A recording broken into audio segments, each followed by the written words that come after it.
Assalamualaikum warahmatullahi wabarakatuh. Selamat datang kembali pemirsa di channel yang paling bermanfaat di atas muka bumi ini. Para pemirsa, ada sebuah istilah yang lagi ngetrend saat ini, yaitu child free. Ya, ini seorang YouTuber. Saya sudah lama sih sebenarnya ngikuti YouTuber ini karena dia tinggal di luar negeri ya. Dengan dulu masih bawa kamera sendiri, terus vlog-ngevlog sendiri, itu sudah saya ikutin ya.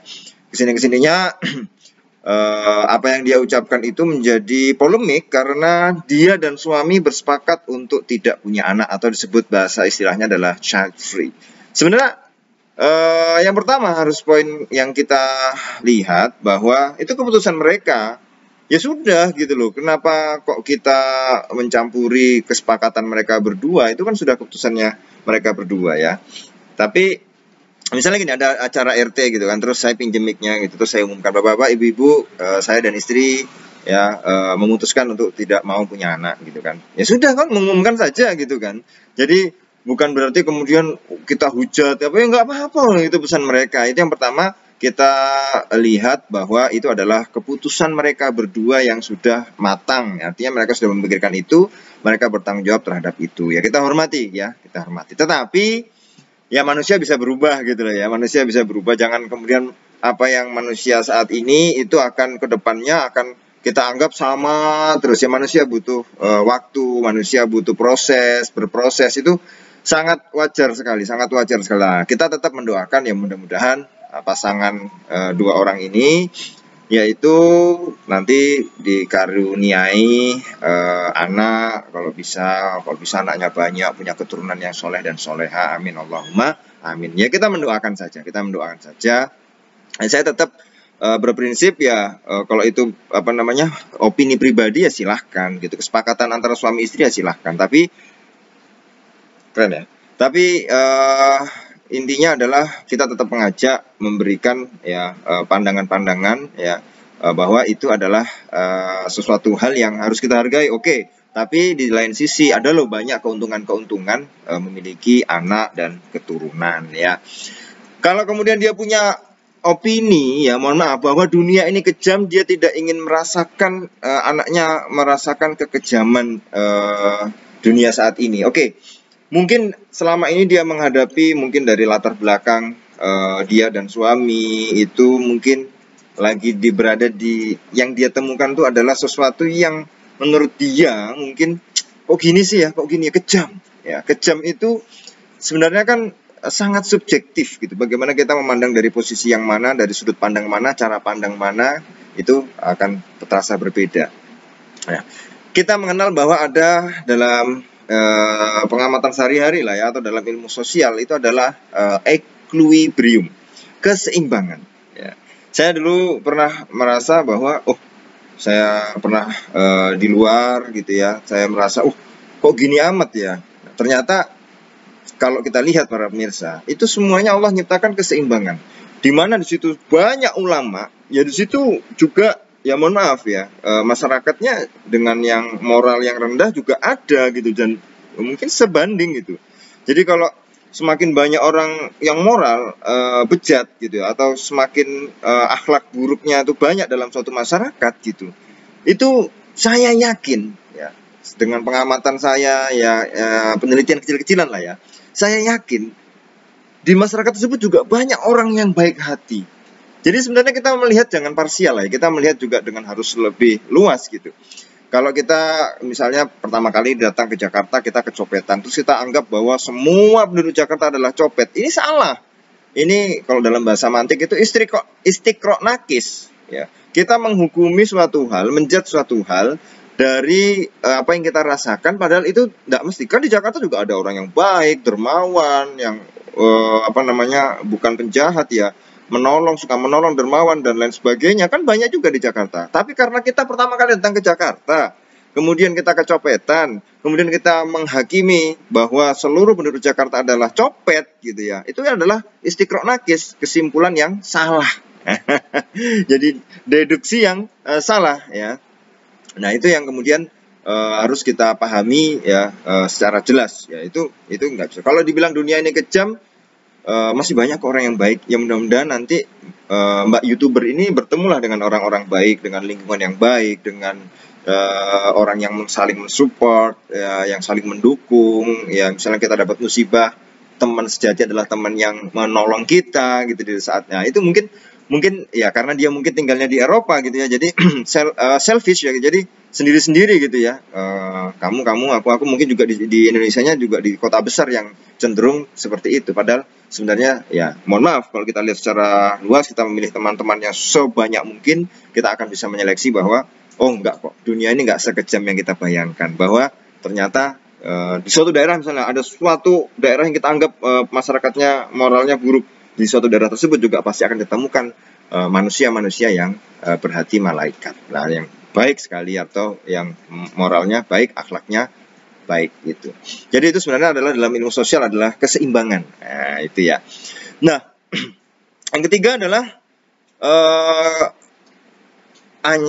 anak itu saya hanya bisa menasihati, tapi itu pilihan mereka lah ya, nggak apa-apa. Saya hanya ingin menasihati bahwa anak ya itu, jadi ceritanya ini di cerita Gus Muafik ya. Waktu itu saya dengar ya dari beliau ceramah itu. Jadi Gus Muafik bilang gini, dulu saat Indonesia krisis ya tahun 98 itu,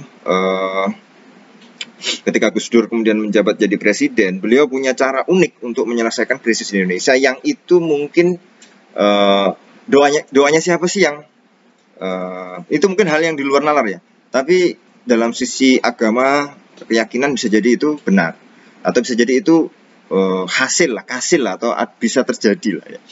Nah, yang pertama yaitu doa siapa sih yang paling dengar?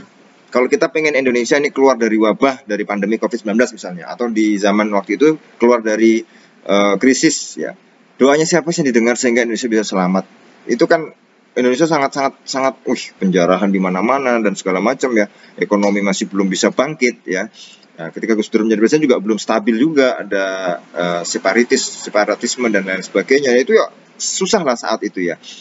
Nah, kemudian Gus Muafik ini cerita, doa siapa sih paling didengar? Nah, maka waktu itu Gus Dur dan para sepuh-sepuh NU mengumpulkan ibu-ibu di Indonesia yang paling banyak anaknya disurvei. Yang paling banyak anaknya disurvei, dikasih jaminan kehidupan, diajak jalan-jalan umroh, terus keliling Eropa kalau nggak salah, atau ke Timur Tengah lah. Jadi setelah umroh itu ziarah keliling-keliling lah ya. Nah, terus diminta, Bu, tolong doakan Indonesia selamat. Tolong doakan Indonesia tidak bubar, Indonesia tidak pecah, Indonesia baik-baik saja dan dalam kondisi yang susah seperti saat ini. Itu ada sekitar berapa ya? Saya lupa.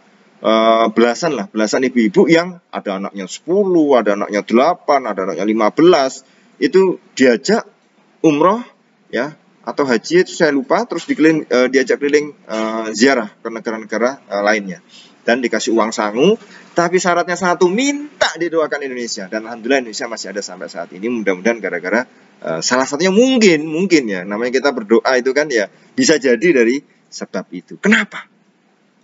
Apa reasoningnya, apa alasannya kok kemudian seperti itu? Nah, dari sudut pandang agama yang mungkin kita luput gitu ya, ketika banyak anak, maka doa orang yang paling didengar adalah doa orang yang dosanya minimal ya, dosanya paling sedikit lah ya.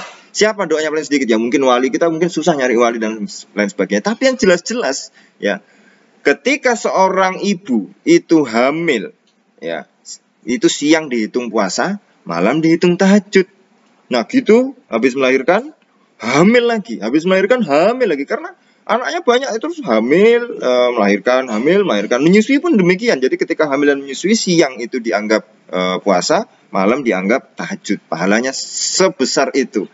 Jadi kapan dia berbuat kesalahan? Kan nggak ada, hampir tidak ada, minimal sekali. Karena habis menyusui, hamil lagi, ya, melahirkan lagi, menyusui, hamil lagi, melahirkan lagi, menyusui, hamil lagi, melahirkan, menyusui, dan terus kapan buat dosanya? Nah ini ibu-ibu yang dengan siklus seperti ini, itu adalah insya Allah doanya lah mustajab. Nah ini karena apa? Ya dalam Islam bahwa orang yang ibu-ibu yang sedang hamil, ya, menyusui, itu diberi pahala yang sangat banyak. Nah disinilah Ya mungkin bisa menjadi renungan bagi kita ketika diputuskan ibu-ibu ini diumrohkan, ya kemudian diajak jalan-jalan, dikasih dana, ya, dan minta didoakan. Kita ini oh iya ya, ternyata seperti itu. Ibu-ibu yang sering hamil, melahirkan itu hampir tidak punya dosa karena seluruh siang malamnya itu mendapatkan pahala. Wow, ya ini sungguh luar biasa. Nah, itu cerita itu mungkin bisa membuka pikiran kita. Yang keempat, doa anak dan keturunan itu sangat kita harapkan, ya. Karena dalam pendapat Ahlus Sunnah wal Jamaah, ya, doa itu nyampe, ya. Dalam hadis juga doa anak soleh itu adalah salah satu pahala yang tidak putus, terus mengalir walaupun kita sudah mati. Ketika sudah mati kita tidak bisa lagi ibadah. Ya, kita tidak bisa lagi ibadah. Segala macam kemungkinan kecil itu harus kita optimalkan. Istilahnya gimana ya, kalau kita tenggelam, itu rumput saja itu pasti kita tarik gitu, supaya kita siapa tahu dengan rumput itu kita nggak jadi tenggelam gitu kan, namanya panik ya. Nah ketika kita meninggal, ya hitung-hitungannya kita sudah tidak lagi bisa melakukan suatu ibadah, menghasilkan pahala, itu sudah nggak bisa lagi. Nah maka segala kemungkinan kita coba supaya tetap bisa mengalirkan pahala. Salah satunya adalah mudah-mudahan dari anak kita yang sekian itu, salah satunya punya keturunan mendoakan kita, sehingga pahalanya ya akan terus mengalir kepada kita. Amin Allahumma amin. Mudah-mudahan para pemirsa bisa seperti itu ya, artinya punya anak dan keturunannya, cucu, cicit, bawahnya lagi itu soleh-soleh dan masih ingat sama kita, masih ingat sama mbah-mbah kita, sama orang tua sampai atas, sehingga dikirim Fatihah untuk mbah saya, mbahnya lagi dikirim Fatihah, terus ngalir. Ya namanya juga orang sudah dalam keadaan meninggal, ya masih mengharapkan sekecil apapun itu kita harapkan. Nah ini ma ba'dal maut ya, apa setelah kematian lah ya. Ya, jadi kita punya anak dan lain sebagainya itu bukan hanya tentang ketika kita hidup, tapi what's next di alam selanjutnya, itu kita juga mengharapkan apa yang kita sebut sebagai kemungkinan walaupun kecil ya. Siapa tahu itu bisa bermanfaat untuk kita ketika kita meninggal nanti. Jadi kita anggap bahwa pendapat mbak youtuber ini ya enggak apa-apa, boleh itu pendapat pribadi, cuma kita hormati ya. Cuma saya memberikan nasihat seperti ini, mudah-mudahan ya bisa bermanfaat untuk semua orang dan juga untuk nasihat untuk saya sendiri. Terima kasih para pemirsa. Kita ketemu lagi di video selanjutnya. Wassalamualaikum warahmatullahi wabarakatuh.